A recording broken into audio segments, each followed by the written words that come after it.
All right, welcome in, fools, to episode 31 of the Fantasy Fools Football Podcast. And we are almost there, boys. We have just a few short hours to go until we get kickoff day.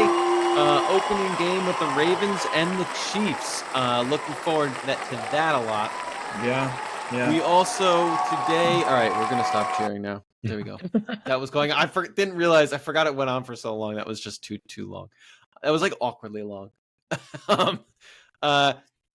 So we have today. We're going to talk to you about the news happening in the NFL. We're going to run through our running back rankings, as a lot of you are hopefully starting or ending your fantasy drafts for the season.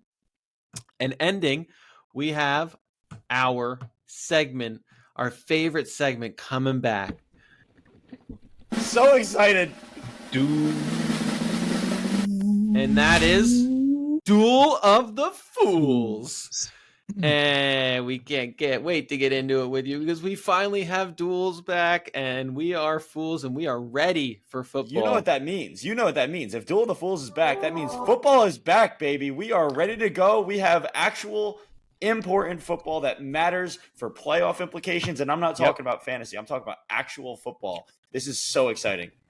And I kind of feel like, the Devin HN of our Duel of the Fools, because I didn't participate every week, but my points per week were so high. Wow. I can't wait to remember to do it every week this year and kick your ass. In that regard, I guess that leaves me with being who would you put me as? Like Rashi Rice, just someone who kind of is like always there, just kind of steady, cool, calm, and collected, but only has average games the whole time. I was gonna say Eddie Lacy. Are you also getting? Yeah, you get arrested. Okay, just irrelevant. And all right, to make this even better, I'm in the middle of a draft, which I just landed CJ Stroud in the 5th. Booyah! I'll take that. Well, that's we get into the news. Going into the news. I'll hand it off to Jordan there. There you go. All right, I'm doing news this week. As you heard, Mike's in the middle of a draft. So, miscellaneous news and injuries. Number 1, this is a big deal. Trent Williams, the offensive lineman for the 49ers, signs his contract, which is a big deal, helps a lot of that offense. Ricky Purcell, shot, unfortunately, but he's okay out of the hospital. That affects the wide receivers slightly. I don't think it affects Brock Purdy's value. Then Brian Dable taking over the play calling. I think that's, both mediocre news and kind of huge news. I think that helps Malik Neighbors' value. It's time. He was very successful play calling with Josh Allen. After that, you've got Clyde Edwards-Helaire, who's going to be out for 4 weeks. I think that just increases Pacheco's value a little bit. And they got some, tell me if I'm saying this wrong, Samaje Perine? Samaje P. Ryan. Jinx, you owe me a Coke. I'm not giving you a Coke. Now, Jets are paying Michael Carter, which bringing him back. Then Chase is the last one still sitting, Jamar Chase, for a contract. He literally wants a penny more than Justin Jefferson. Or sorry, CD Lamb. Then I'm sorry, that, I want to cut in one second here. I'm sorry, yep. Jordan. Michael Carter, I was surprised to learn this too. That is not the Michael Carter running back that we're thinking. That's actually a different Michael Carter who's a slot cornerback. That's what I was going to say. And they paid him like record money. I was very confused by that. Okay. That makes a lot more sense. Now, Dalvin Cook is going to Dallas, the practice squad. And Mike, you want to explain this one? Taylor Swift is drawing up plays. Yeah, can you... You want to elaborate on this news update? I thought this was hilarious. I just had to... okay, so first of all, there's 2 things that Taylor Swift had, apparently, which I thought was hilarious. Instagram itself had... I'm sorry, it was X. It was X, formerly Twitter, right? They had a hype video for the NFL on the NFL official page, and they had all these different clips where all these important players, you're talking CJ Stroud, you're talking Jalen Hurts, you're talking about some major important players that never made this hype video. Taylor Swift was in it 5 times. 5. That goes to show where the NFL is going right now, which is kind of ridiculous. That was funny. On top of that, apparently she's drawing up plays. Pat Mahomes is on record. She's drawing up plays for him. That's cool. It's not. It's not. She can do everything. Stick with music. Yeah. All right, moving on. I mean, thank you for that, Mike. I hope Travis Kelce at least taught her positioning before she started trying to run out plays. Wink, wink. Oh, I'm sure he's teaching her positioning. I'm sure that's what pillow talk is between the two of them. That's what millionaires talk about. Babe, let me show you a football play. All right. Moving on to injuries. Billionaires? Score the touchdown. End zone. Safety. But why is it called football? You never use. You got to go for 2. Third down conversion. Still don't get why it's first down. Why did we not start with that? My God. All right, we can go on. I think that's it. I don't think I have any more. Kick it between the posts. Okay, just punt for next time. Jordan, why don't we kick it back to you? With injuries. Okay, moving on to our short episode this week. It's Hollywood Brown is unlikely for week 1. And honestly, I've read some reports we might not see him a whole lot in September. Then there's one about a tight end, isn't there? There's got to be something about a tight end in it that we can make a joke about. Oh, there 100% is, but we moved on. Stop it. Okay. She's dating a tight end.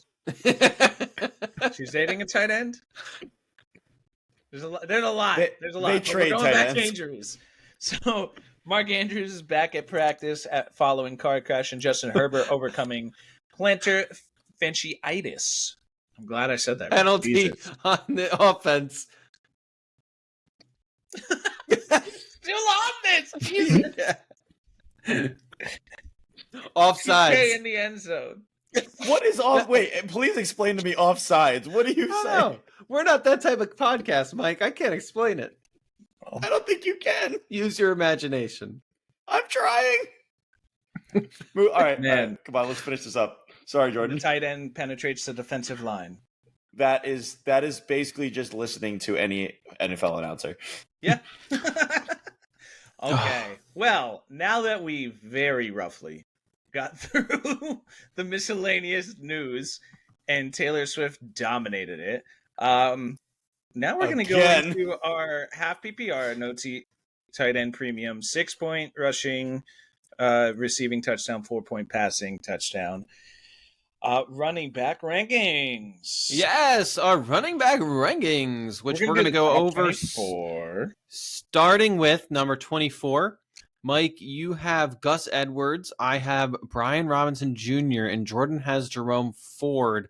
I'm going to kick it off. Brian Robinson Jr., I do have him slightly above Austin Eckler, but I think these guys are going to be 2 primary backs in the Commanders' offense. I think that Jaden Daniels is going to dump them the ball quite often.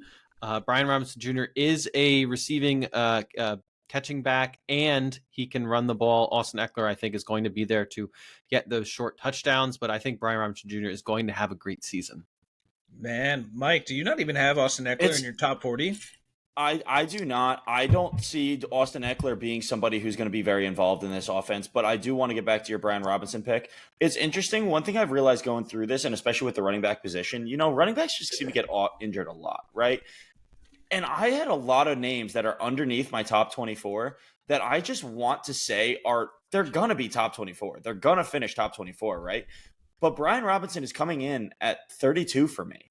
And I think it's honestly because there's that many injuries that happen to even the elite and the starters that I feel like the players who just make it through the season make it up into that top 24. Does that make sense? Yeah. Because I want him in my top 24, but I looked at the stats. I looked at the stats of the people I have above him, and I can't put him there. Yeah, I could see that. He's going to be an injury kind of back where if you have him, he's going to be playing all 17 games, and if you don't, you're going to have guys who get injured. I could see that happening. Yeah. I have Austin Eckler, though, at 43. I do see that. I like Brian Robinson a lot. If Eckler goes down, he's going to be RB2 status. And I think he's already, I have him 29th. That puts him well in flex territory.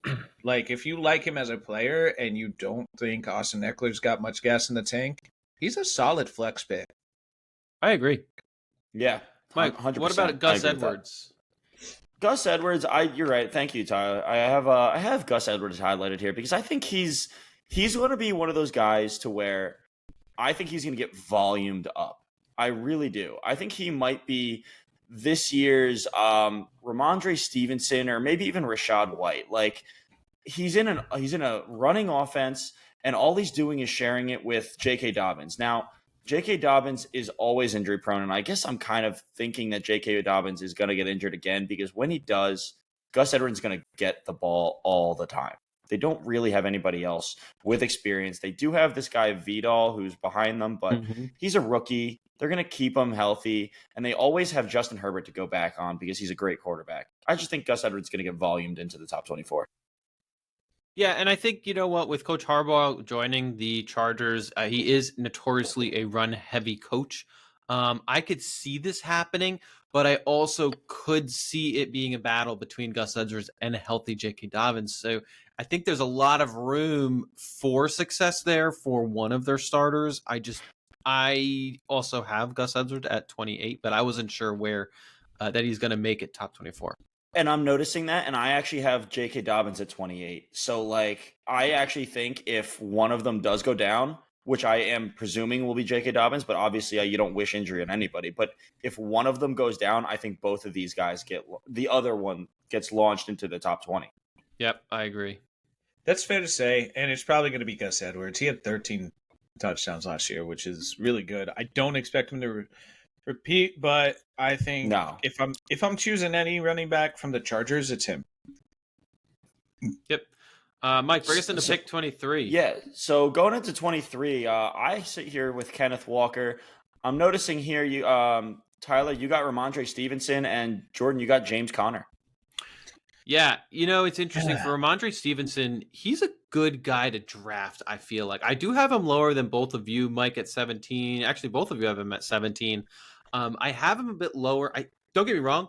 He is in RB2 territory and also flex territory. I think he's going to be a great passing running back.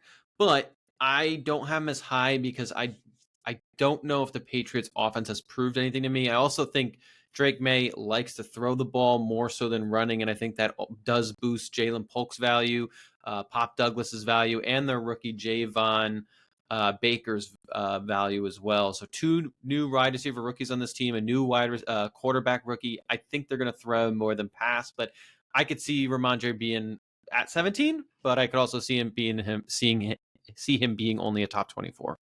Does it matter at all to you? I'm sorry, Jordan. Real quick question: does it matter to you though that Jacoby Brissett was named the starter for Week 1? It does not, because I still think they're going to want to test these rookie wide receivers more than a running back. I mean, Ramondre Stevenson also ever just had one stellar performance, and that was in 2022, very subpar 2023, especially with his injury, and he barely played his first rookie season. So I think there's more value in the wide receivers. I think he'll see less of the ball than as he would have like he did in 2022. That's fair. I think that's a solid pick there to put him there. The Patriots, as an offense, it's going to take us a little bit of time to understand their fantasy value, really, because it's a new coach. For the past 20 years, I didn't want to touch any running backs. Now it's a new coach who understands the value of maybe having a lead running back. And, Ramondre Stevenson could pop off. He also could be a dud and just be like 23rd, like Tyler's saying. That's also and to that point, Jordan, like I'm looking at my rankings, I would rather have guys like Alvin Kamara or even Aaron Jones over Ramondre Stevenson's, and I reflected that in my rankings, so that's kind of how I got to 23. But anyway, let's take us to 22. 22, we have Mike with Joe Mixon, Tyler, David Montgomery, and then I have Joe Mixon. Mike and I agree. And at pick 21, Mike has Josh Jacobs. I have Najee Harris. Jordan, you have Kenneth Walker. Josh Jacobs at 21. I think that's really low for me. I value him higher. Me too. I have Jacobs at 11. So, Mike, you have him almost double me, as well as Jordan. We both have him at 11. So tell us more about why you put him so low. I do. I have Josh Jacobs a little low, and I think this comes down. Obviously, you guys were on this, and we were looking at these rankings, and I did see that he was a little lower than I even thought. He was actually ranked as my 28, I believe. So I did bump him up a little bit, and that's because of the injury to AJ Dillon. But honestly, it comes down to I really like Marshawn Lloyd, the rookie backup that's there. I think he has shown a lot of skill, and he's a pass catcher. And I think Josh Jacobs is going to be kind of used as that AJ Dillon type. He's going to be more the bruising every down back when Marshawn Lloyd is going to kind of get brought in as, that change of pace role. Kind of like Aaron Jones did. And Aaron Jones was obviously great at it, and he really succeeded here. So I think he's going to get a lot of touches doing that. I just think Josh Jacobs, they signed him to a big deal, and he's not going to get the touches that he is used to. And I have been very vocal as me thinking I don't think he's very efficient. Yep. Man, obviously Tyler and I think differently. I personally think he's going to return back to where he was a few years ago. He's got an upgraded offensive line. But I'm not banking on it.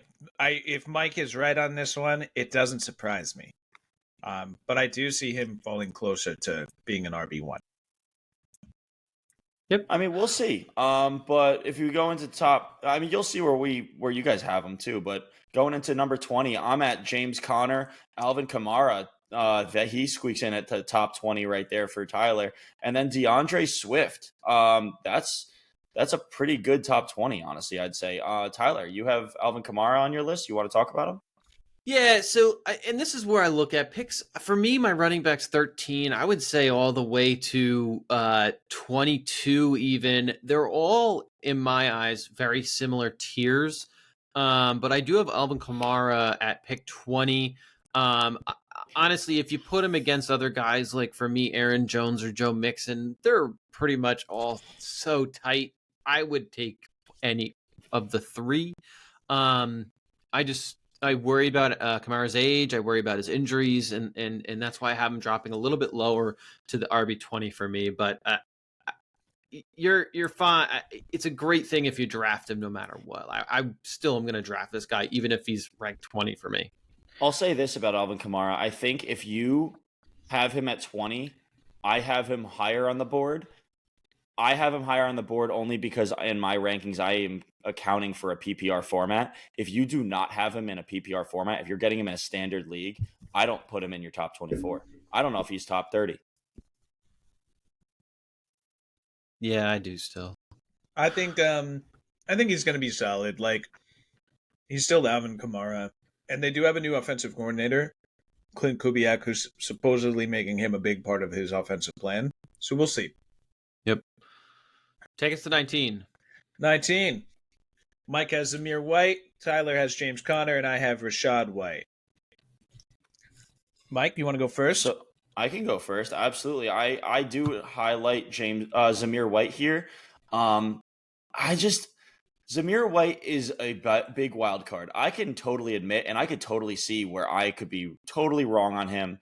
I am a little biased because in my first ever dynasty league, I drafted him a couple years ago as a second round pick, and I held on to him thinking like he's a 4-star recruit at a high school. He was actually really highly coveted, had some unfortunate injury luck, and he never got a chance. And finally, when he did last year, when Josh Jacobs was out and he just wasn't doing anything and he just wanted a bigger contract, Zamir White looked awesome. He looked so good.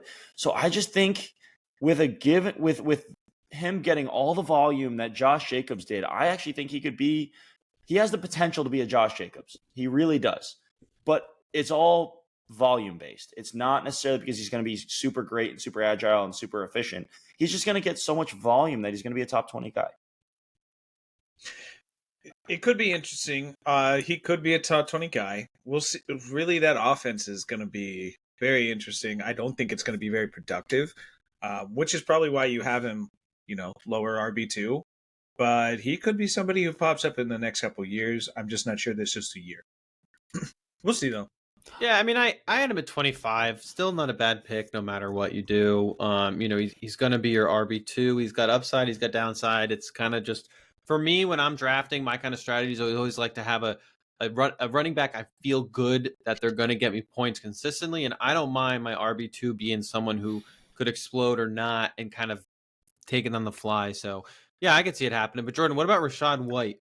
So I wanted to point him out. I have him falling lower than he was last year. I know a lot of people liked him because overall in points he was 8th.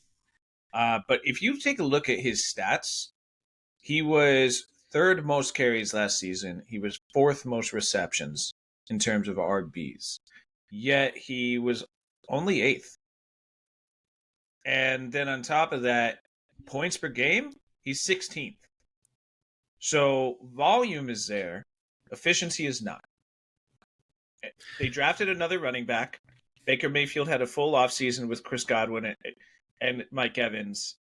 I don't see Rachaad White being top 10 again, and that's why he fell in my list.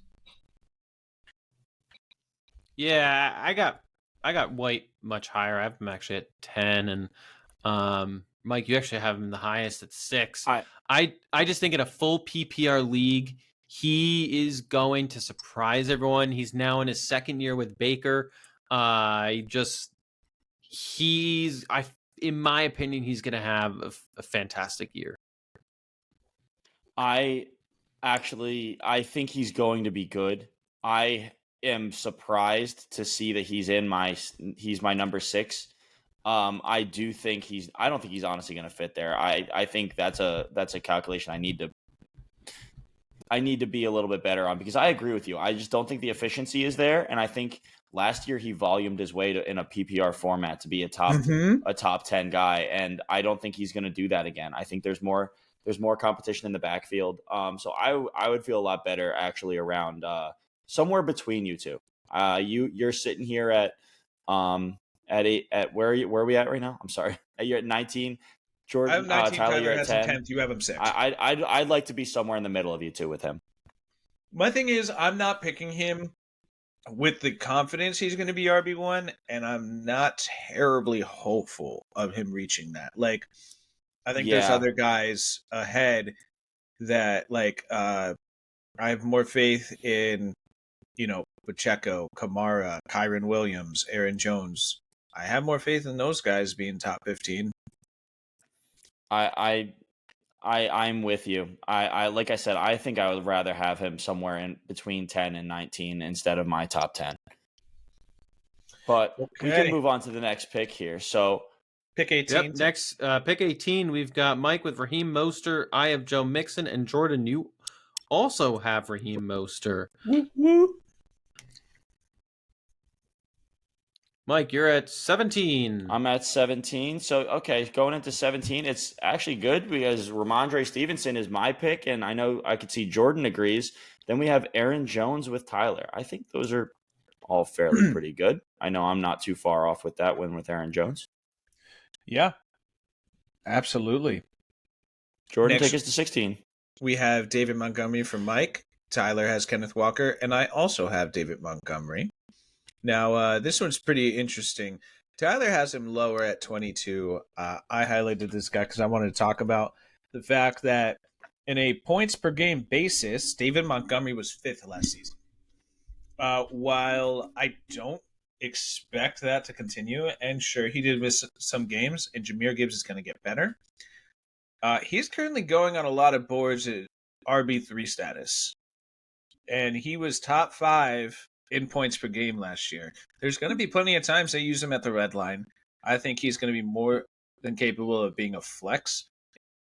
He could even be RB2 for you on bye weeks. And on top of that, if you have Gibbs round 1 and take him as your flex, you're going to get a lot of points.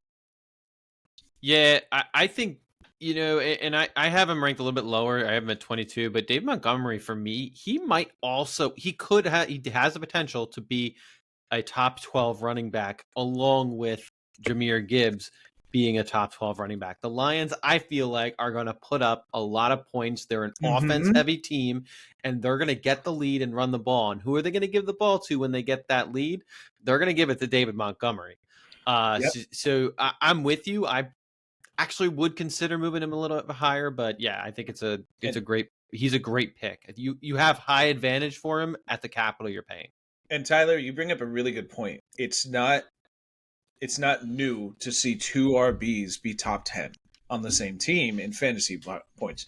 In fact, another guy we were talking about did it. Alvin Kamara and Mark Ingram had a season, I think they finished like 5th and 7th in total fantasy points while they were both with the Saints. Gibbs is second. It's right around that time for Gibbs where Kamara was, right around that time for Montgomery where Ingram was. We could easily see them both be top 10. I think David Montgomery, where you're picking him, or where I think 24, top 24 is a floor. I don't see him dropping. I don't see him dropping out of a relevant player. I think the ceiling is high, and I think the ceiling is capped because he's sharing the backfield with, in my opinion, a far superior, far more talented kid. But his floor is destined at 24, barring injury. I have him ahead of a few people that really they're number one on their team, like DeAndre Swift. He doesn't have a whole lot of competition there, but they're going to be passing the ball like crazy. David Montgomery's RB2, and he's going to be putting up more points than a lot of RB1s. I agree. Tyler, want to take us to 15? Yep. 15, Mike, you have Aaron Jones. I've got James Cook, and Jordan, you also have Aaron Jones. Mike, you and Jordan have a lot very similar together. That's pretty good. It's kind of cool, actually. I kind of like agreeing with you guys instead of having to fight for my picks. I know. Yeah, man, we do have a lot of similar picks. So let's move on to 14 since we both agree. Oh, look, we agree again. Alvin Kamara. I have Alvin Kamara. Jordan has Alvin Kamara. And Tyler has Devon Achane. Wow, that's a surprising one, actually, that low. Then at 13th, we have Mike with Isaiah Pacheco. Then Tyler with Tony Pollard, who he'd like to get into. And me with James Cook. Tyler, you want to take it away with Tony Pollard? Yeah, so Tony Pollard, I have him pretty high on my list. I know he had a bad season with the Cowboys, but I feel like Will Levis is going to have to dump the ball often, and Tony Pollard I don't know if you guys watched, he had a really good preseason, and I know they've got Tajay Spears, but I think they signed Tony Pollard. He is going to be their back. I believe he's going to have a rebound season, and I think we're going to see that a lot through the air. Being this is a half point PPR, I think he's going to his points are going to rise. That's amazing to me because I don't even show Tony Pollard in my top 48, and I genuinely I understand what you're saying. They signed him, but at the same time, so did his last team. They went out, they got Tony Pollard, and he wasn't good. When he finally got the chance, it just wasn't there. And I really believe in Tajay Spears. It's unfortunate. Tajay Spears is just outside of my top 24, so he's not getting talked about. I think he's a very talented player. Man. Yeah, Tyler, that's an interesting pick. He could bounce back. It could also just be like he needed to be in a new environment. Or he could suck. I personally have James Cook at 13th. James Cook is someone who, for two reasons, is not top 12 for me. I know, like, a lot of people think he has the ability to push in. Tyler, you have him at 15th. Mike, you have him at 7th. I think he's going to be top part of the RB2s, but I don't know if he's really ever going to be an RB1, and he's the player that I'm not reaching for. I'm taking him if he falls to me, and I'm happy about it. But I'm certainly not reaching for him because he had how many touchdowns? Like 2, 3 rushing touchdowns last year. Josh Allen. So that's actually why I'm so high on him. So last year, first of all, like in this league, which is a PPR league, I'll admit that, but he finished at number 12. In other formats, he was number 11. So he was already a top 12 guy last year. And that's only when they finally started letting him go and they actually started using him more in the back half of the season. Like they are switching to a rushing team. They were a passing team all in the beginning of the year, the Buffalo Bills were. That's when when Stephon Diggs was looking like a solid pick again. Then they just lost it and they went to the rushing game. I think with how often they use him, the touchdowns have to improve from 2. And even only with 2, he still had a top 12 performance. Yeah, we'll see. He's it's an interesting situation there. I don't know what to I expect from do. the I think it's an Bills, but interesting pick. I Yep. think Now, he's going to be maybe. If he does reach RB1, it's going to be barely. getting into our top 12 running backs, Mike, you have Jahmyr Gibbs. I have Derrick Henry. And Jordan, you have Kyron Williams. Jahmyr Gibbs, this is pretty low for where I feel like he's being drafted at number 12, but I see the thought process.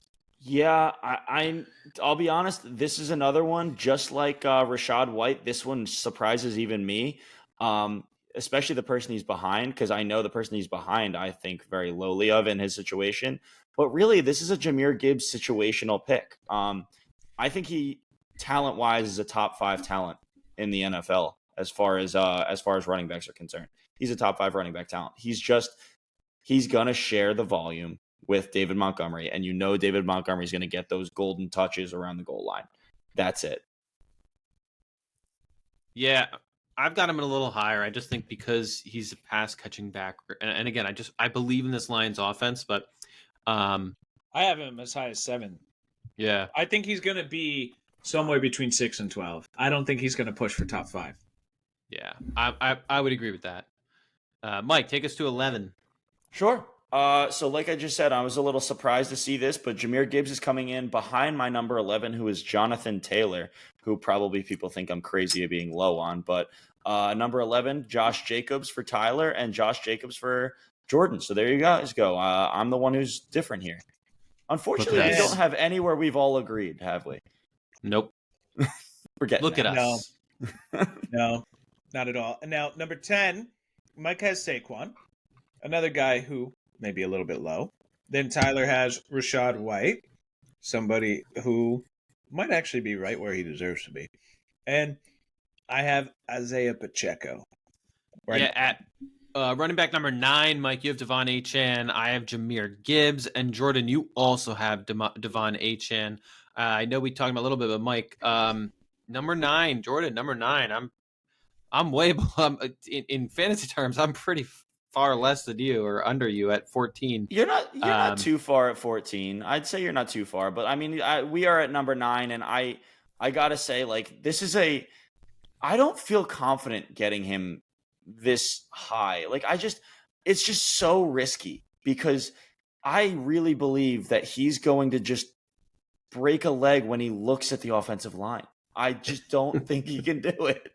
I mean, and he did nothing but prove it. He did nothing but prove it last year. Well, he played 11 games. Okay. Now I'll play devil's advocate to you, Mike. Here, he played 11 games. Yes, he was 21st in total fantasy points.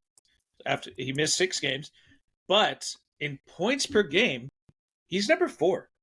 Oh. Number 3 is Raheem Mostert. Now, to me, that means A, the Miami Dolphins offense under Mike McDaniel is going to keep cooking. B, he was not top 25 in receptions or in carries, and yet he was so efficient. I totally hear the other side. His efficiency is stupid. It's beyond measurable, which is good. Why it can't last. Looking at him, right? He played in 11 games last year, yes, but he only played in 4 games over 50% of the snaps. Only 4 over 50% of the snaps. He seemed like he was getting hurt just as often as he was getting on the field. And I just don't know if I could trust that he's going to be that efficient because he was like 8 yards a carry. There's no way you're doing that. He had a couple of massive runs, a couple of games with a couple of touchdowns. And Raheem Mostert is still there coming off of his superstar year. I just don't think that. I think he's going to do well. I think he's going to be a RB. He's going to guaranteed be a top 24 guy. The talent is there. No one can catch him. But I just don't know if I really trust that he's going to stay healthy all season.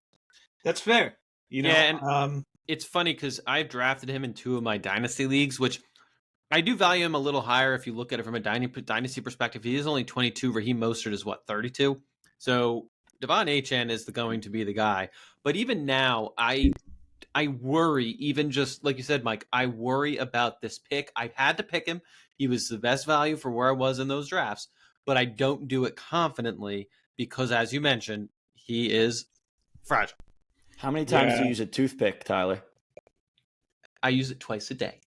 Twice a day? I was talking about like that toothpick. You use that toothpick twice a day? Because I think that usage is the same amount of years you're going to get out of Devon Achane. You're going to use it, and it's just going to break. Wow, that was a long way to get to where you wanted to go. But Jordan, why don't you just follow up with pick number 10? No. I did 10. 8. Oh, Mike, you're at 8. I was going to say I'm at 8. So, going back to toothpicks, this guy is certainly not a toothpick. My number 8 is Derrick Henry, the old Yeti, literally the guy who just can't seem to get hurt. I love Derrick Henry, and I think he's going to be a superstar this year. All right, so Tyler, you're showing Travis Etienne, and Jordan again with Derrick Henry, agreeing with me again. Yeah, I think Derrick Henry's going to have a monster season. I believe he was number 1 in carries last year. I don't see that slowing down, especially when they're going to want to lighten the load a little bit on how much Lamar rushes. So I think if you can get him in round 2, around RB 10 through 12, he's worth the ADP. After that, we have pick 7, and Mike has James Cook. Then Tyler has Pacheco, who I believe is the highest any of us have Pacheco. And I have Jahmyr Gibbs, who is the highest any of us have him. Yeah, and then at pick number 6, Mike, you had Rachaad White, talked about him. I have Kyron Williams. Jordan, you had Travis Etienne. Yes. Okay, going through, getting to our top 5. This is where I have Travis Etienne, and I think after last year's season, I do think he was a superstar last year, and I think he can continue it this year only because he's going to try and go for that record that I don't believe broke last year. I believe he's going to go for those receptions, and I think those receptions are really going to help him. Going to Tyler's pick, you guys, both Tyler and Jordan, you guys are at Saquon. He's only 28. He's a much improved offensive line. And he's working with a much better quarterback who's also, a rushing threat. I really do think that he could potentially have a top 5 season. Yep. Bring us to number 4. We're almost at the home stretch. Almost home. Number 4, we have Mike with Breece Hall. And then Tyler and I agreeing on Jonathan Taylor. Would you look at that? Yes. I'm pretty big on Jonathan Taylor this coming season. He has led the league in rushing yards before. He also no longer has Zach Moss to compete with, and he's not going to deal with any sort of contract issues that keep him out the first 4 weeks. He's there. He's committed. Him and Anthony Richardson, I think, are going to be very good at the rushing attack. Yep, and he did well after he came back from injury last season, so I'm with you there. Pick number 3, Mike, you had Kyron Williams. I have Bijan Robinson, and Jordan, you have Breece Hall. I know we talked a little bit about Kyron, but Mike, any further comments? Yeah, honestly, I just love Kyron because of the volume. I think he's going to end up being used just like CMC is. I'm not going to compare him to being as talented as CMC because I'm not crazy, but I do think he's going to get so much volume, and I think he was used in both the passing and the running game. I don't care that they got Blake Corum. I really don't. I think he's a rookie who they're going to end up using maybe later on. I think maybe he might be an insurance policy, but I really believe that this team loves Kyron Williams, and they will use him anywhere they can. I'm not as sold. I am. I think you're right, and Mike. I think he's going to be a top 5, top 6 guy.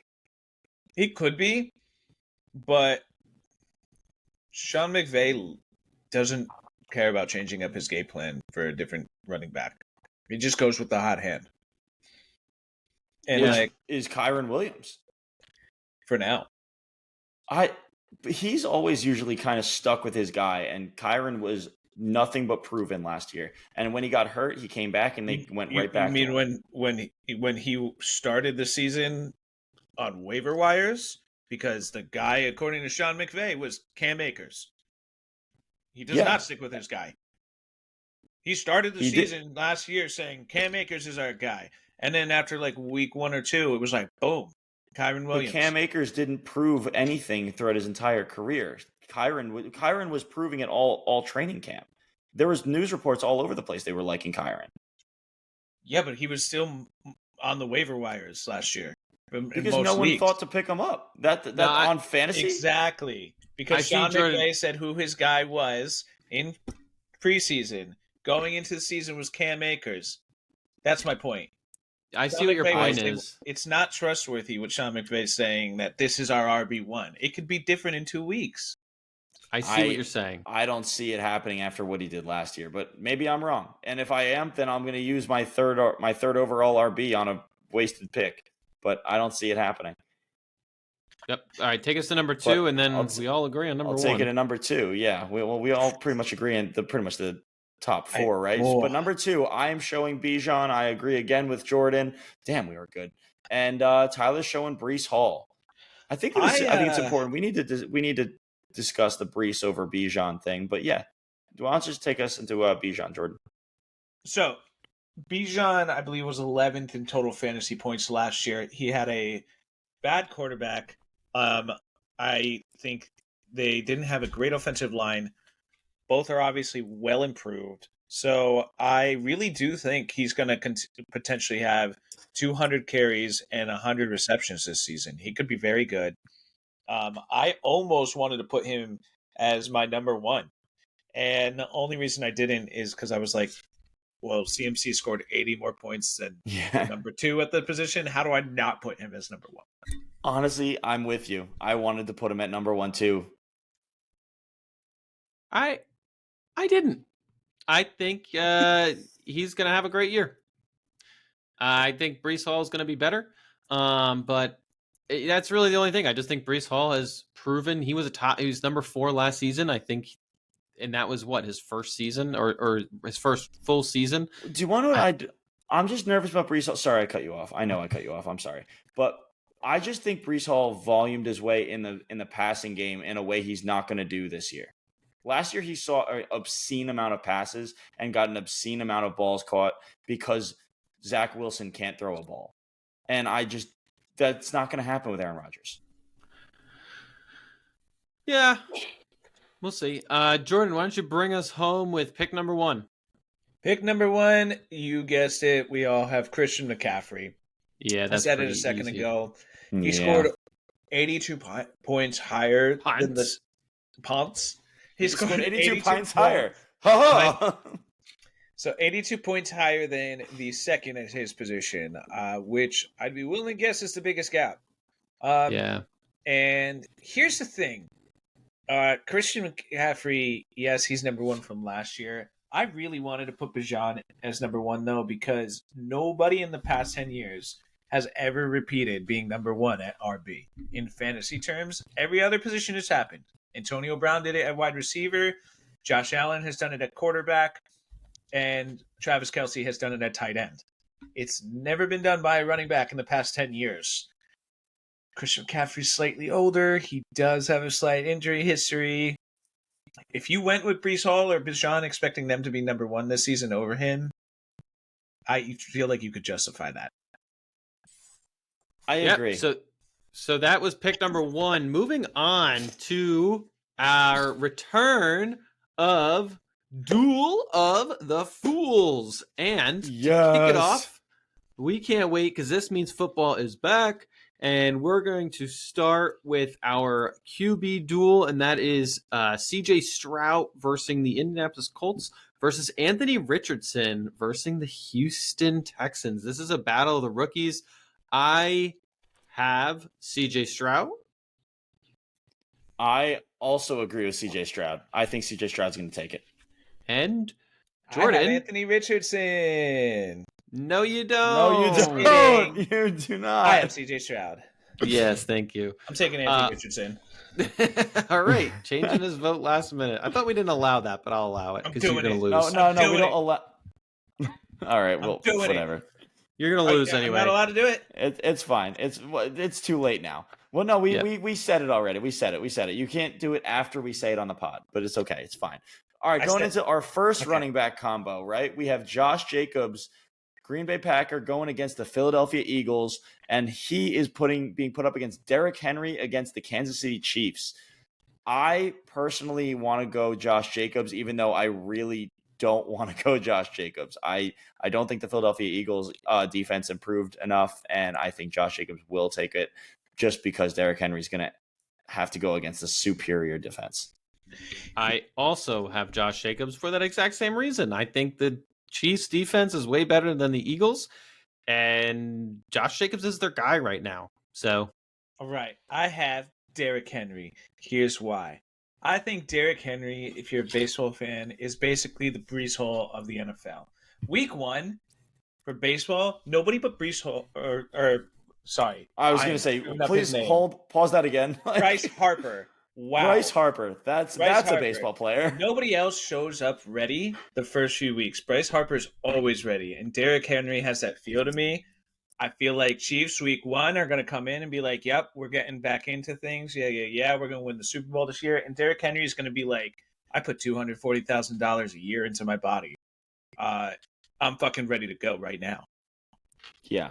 I do trust Derrick Henry as a whole. I just don't like him this week, and not against that matchup. Jordan, introduce us to the next one. Is Kyren Williams and Brees Hall. Tyler, who do you have? I've got Kyren Williams. Mike? Unfortunately, I have Brees Hall. It's tough, but I really do kind of think that Brees Hall might take this one. Brees Hall, yeah, I have Brees Hall as well. I'm kind of regretting that.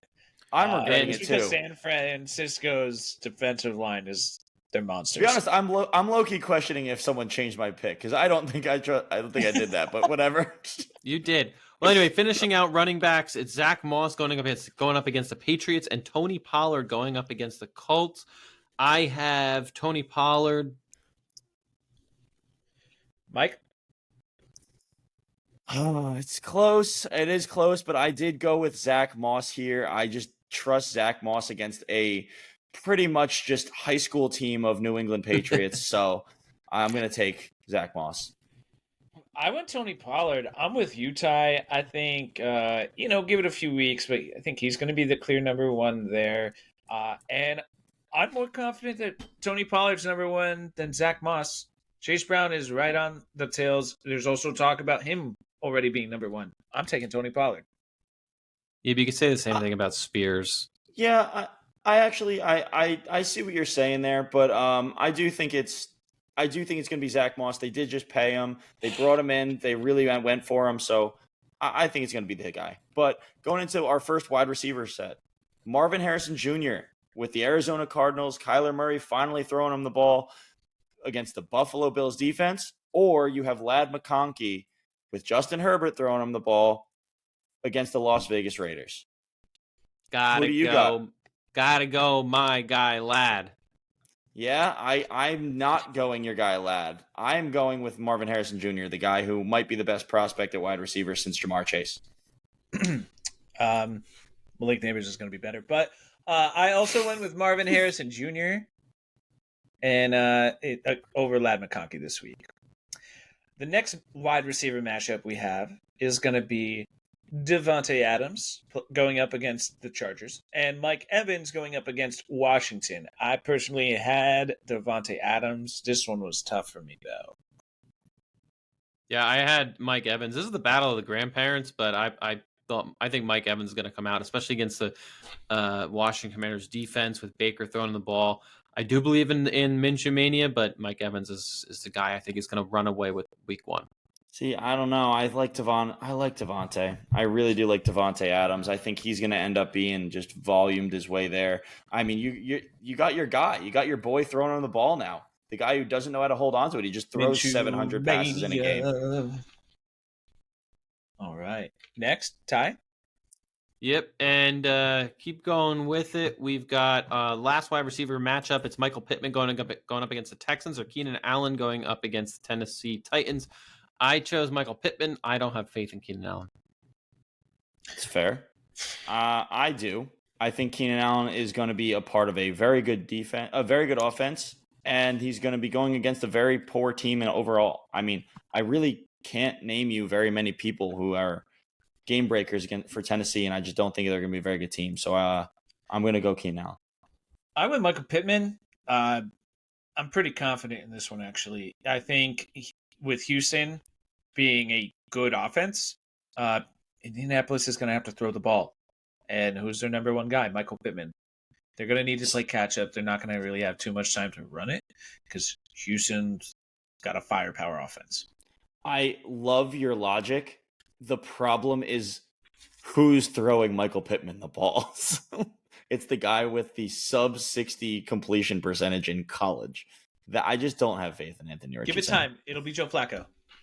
Pretty soon. All right, Mike, finishing us up, going into the tight ends here. Our one tight end matchup, George Kittle with the San Francisco 49ers against the stingy New York Jets defense. I don't know if I'm going to like that, but we'll see. Who is his competitor? It's Brock Bowers. Brock Bowers against the Chargers. I actually did choose George Kittle, and I already regret it. Yep, I went Brock Bowers. You're facing the Chargers. Minshew loves to throw the ball. That's where you're going to see Devontae Adams' targets go down is to Brock Bowers. I took George Kittle. I'm not taking a rookie week one. I have to change it. I have to change it to Brock Bowers. No, I'm sorry. No, I remember my logic why. Because I remember their coach actually came out and said Brock Bowers is not guaranteed to just get a bunch of reps, and he's got to prove his blocking is there. They do still have Michael Mayer, who has shown that he is a very talented tight end in his own right. They just happen to have this superstar tight end fall to him. So I actually will stick with George Kittle and hope to God that I'm not biting my words there. So. Well, that was week one of Duel of the Fools, and we will come and see you all next week to go over who won week one. It's definitely going to be me, but we'll just confirm that next week. And we're going to end it there. So I do want to say... No, too late. The Jordan won Duel of the Fools last year. We didn't go over last year. No. Like us, follow us, subscribe us at Fantasy Fools. I won Duel of the Fools last year. Bye, we're leaving. See you won. next week, Fools. Tyler got last. No, just shut up.